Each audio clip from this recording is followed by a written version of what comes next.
Let's talk about the type of bits we recommend for drilling ductile iron poles in the field. The bits we recommend are made up of two parts.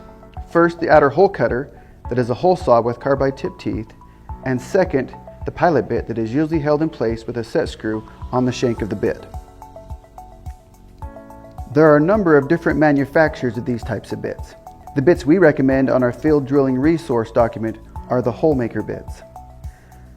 The pilot bit will drill a small hole first and anchor the cutter in place while the carbide teeth cut the actual hole.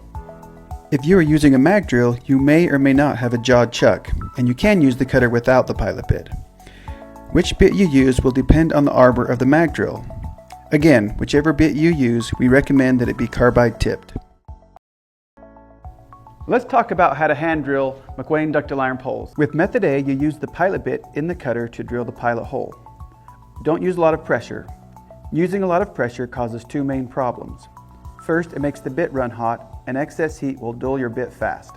Second, if you're applying a lot of excess pressure, then as the pilot bit breaks through, the teeth of the hole saw will slam into the surface of the pole. It can bind up and you are likely to snap the pilot bit. If you do snap the pilot bit, you can replace it. To avoid that, when the pilot bit breaks through, pause for a moment. Then ease the teeth of the hole cutter into the iron. This helps prevent the binding that can snap a pilot bit.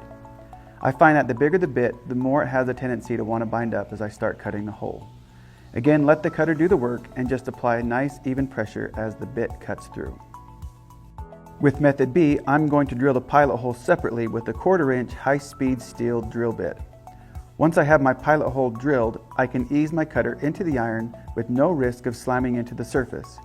You still need to use the pilot bit in the cutter to keep the hole cutter in place.